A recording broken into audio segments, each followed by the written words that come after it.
Hey, Pat McCardle with Polaris here, bringing you another episode of Shop Talk. In this one, we're really going to focus on comfort and cockpit adjustments on the Pro XP, Turbo R, and Pro R, because all three are pretty much the same. Jumping in right away, I pulled the seat out of the driver's side here so you guys can kind of see what this seat frame looks like.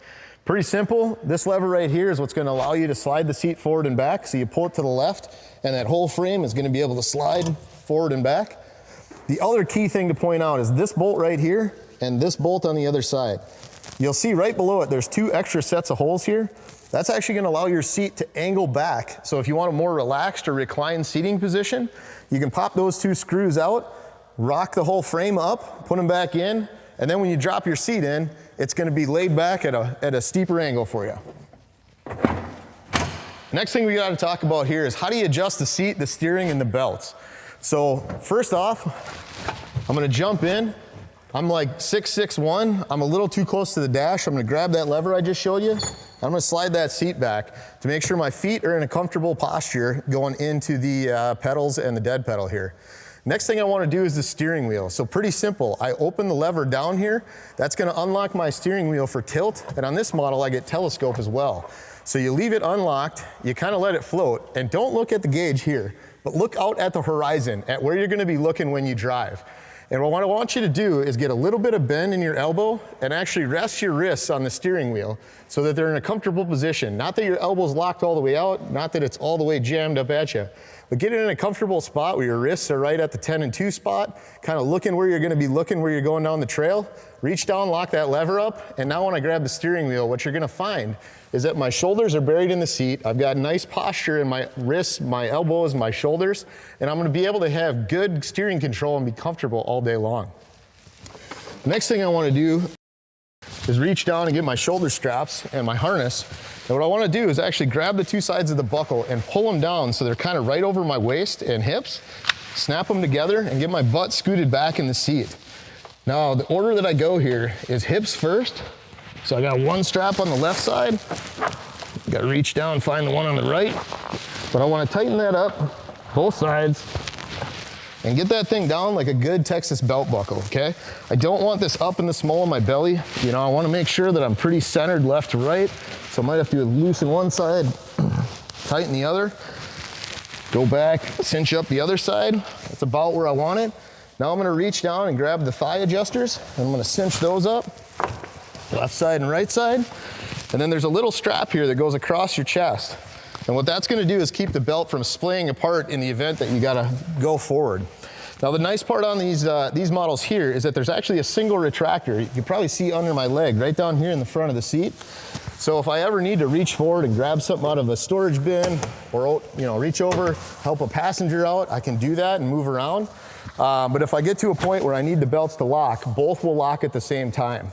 So it's not like some of the previous models that had dual retractors where you might get one shoulder locked into place and the other move and you have to push back to get it to unlock. With the lower position down in the vehicle closer to the CG, we tend to get less unwanted locking, and it only does lock up when you truly need it to. So I'm basically ready to go in a good posture where my legs are comfortable, my arms are comfortable, I'm locked in the seat, I can reach the shifter no problem. And the nice part is, when I want to get out and get back in, all I got to do is open that belt up. Next time I jump in, don't have to go through all the adjustments because it's set up for me. I click it together, get that rubber strap on, get my steering wheel while I like it, make sure I got my helmet, my other gear on, turn the key, and I'm ready to go. So remember when we talked about the angle of the seating position? That's key for being able to see over the dash. So get that set how you like it. But we do give you a slightly more upright seating position than some of the competitive models in the market. That does a couple things. Number one, it makes it so you can keep your shoulders planted on the seat while you got your hands on the steering wheel instead of being slung forward.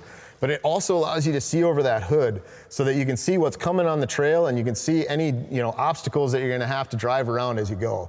So we've got really nice sight lines. We've got a really comfortable interior, great dead pedal and leg placement. Plenty of room for even taller folks in the cockpit. Overall, super comfortable machine once you get it dialed in for your height and size. All right, next thing's up. What are all the features that you can adjust on the gauge right behind the steering wheel here? So first things first, if you look at this mode button and you hit that, it'll adjust the top row between miles per hour, engine speed or RPM, and engine coolant temp. So, you know, my engine's pretty cold at 97 right now. I tend to like to see my coolant temp while I ride, so, you know, I might leave it there.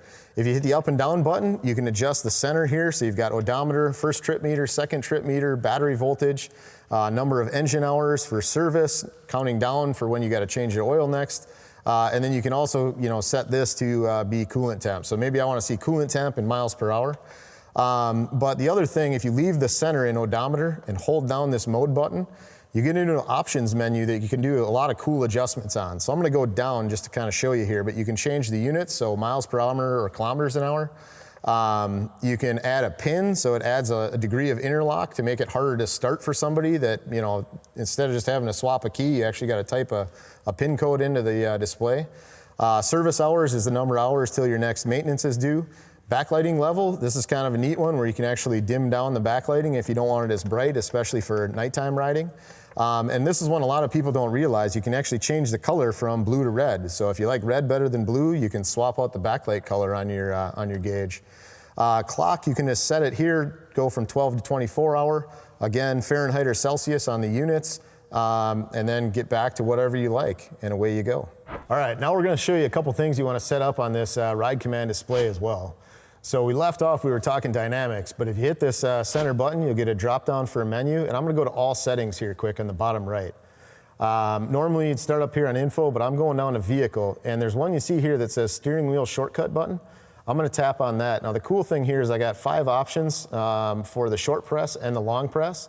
I tend to like mine to set up so that I can do a short press and go to the next screen. And I like dropping waypoints with a long press, so when I'm riding, I don't have to take my hands off the wheel if I see something cool and I want to come back to it later. So the nice part now is if I'm actually, you know, in one of the screens, I can reach over to the left side of the steering wheel, hit this Polaris star button, and it should advance to the next screen as I tap it. And when I get back to mapping, if I hold it down, you'll actually see that it drops a waypoint right where I am, and I can keep going and come back and rename that waypoint later. Some other neat things in this settings menu that are going to be good to know about. If you want to set up your group ride, you can go in here and show the pop-ups for that, and you can actually set up what some of the quick reply messages are so that you can just tap on that without having to type if you got other people in your riding group. You can do the engine start lockout. That was kind of like the pin code we talked on the other screen. You can see, you know, service lights. If there's any diagnostics, that could you could look at them here. From the audio side, you can adjust your fade and balance. If you got rear speakers, you can change the EQ settings. There's some neat stuff there. Time is pretty straightforward. I'm just going to grab that from GPS. The general one, this is one that you might want to do for your Ride Command account. You can actually sign in. That way, when you've got your phone paired up, it'll actually bounce up to the cloud, pull all your tracked rides and waypoints in. And you can actually use that to set up a group. So if you got a buddy that maybe doesn't have as sweet as machine as you, and they've got a phone with the Ride Command app, you guys can, you know, you can see them on your display. And if they want to stop, pull out their phone and check where you are, they can do that too. So there's some cool stuff you can set up with that Ride Command app. You know, again, you can change units, you can do some of this info, and you can also update your software and your maps and trails here. And then the general info is just going to tell you a little bit about, you know, the vehicle that you've got. So, you know, overall, a lot of cool things that you can set up here. All right, so the next thing you can set up, if you hit this first button, is kind of your main gauges and gauges screen. If you tap down in the bottom right here, you can actually set up the information and the layout. So I'm going to click on Add New, go to my new screen. You know, you can have a couple dials and some digital. I tend to like the all digital, so I get 5 things. If I click over on data, you know, this is where I can change what I see. So, you know, maybe I don't care about a compass because I'm, you know, looking where I'm going, but I want to see fuel level. You know, I don't need trip meter, but man, I want to see what my boost is doing. Hit that check mark and away I go. It's set up just the way I want it. And you know, maybe I want to flip so I can see engine speed and attack at the same time. Flip them over, whatever you want. It's ready to go for you. All right, so the other thing we got to mention is what do these steering wheel controls do? Right side is all about dynamics. Left side is all about audio and infotainment control. So on the right, you can hit the up and down button to adjust your dynamic settings. Tap that red button, takes all your shocks to full firm. You can hold it down as long as you want. It'll bleed off after that. On the left side is going to be all about audio. Found so Lake Street to 94. You got left and right to adjust your volume up and down. And if you hit that play pause button while you're on FM, it'll automatically mute for you. And if you hit it again, it'll bring the audio back. And then that star was whatever you set it up for. So you can advance the screen, or right now I got it set up to drop a waypoint if I hold it down. Easy as that. All right, last thing in the cockpit we got to adjust is for the passenger. So we got to get over to the grab handle. This one, pretty simple. You got 2 levers, you flip them toward the inside of the vehicle, and this handle will float along with you. There's some indentations here, so you can only get it in those spots. Kind of wiggle it a little, get the first side, and then when you come over to the second side, give it a little wiggle. You can even see there's lines on here that line up with the bushing, so you know that you're gonna be in the right spot. And I tend to like this a little closer to myself. Some people like it further away. Adjust it where it's comfortable for you. Nice thing on this grab handle is you got lots of options on where you can put your hands. Some people go close, some up here, some down here, some on the bend. But as you go throughout the day, you got a lot of spots you can move your arms around that are gonna be comfortable and allow you to keep them inside the cockpit. All right, so now that you got everything adjusted, the other cool thing is kind of how we design the floor of the seat, the cockpit experience, where we really design this all around the driver and passenger. We've got, dead pedals that are flat across, so you can keep good hip placement and you don't get twisted throughout the day. You can shove your feet forward more or bring them back on those pedals. On the driver's side, the dead pedal and the throttle are actually lined up. So overall, super comfortable cockpit, really easy to get everything adjusted for you, your passenger. Make sure you help them out first. But yeah, that's it for this episode of Shop Talk. Remember to click that subscribe button and leave some comments on what you want to see next time.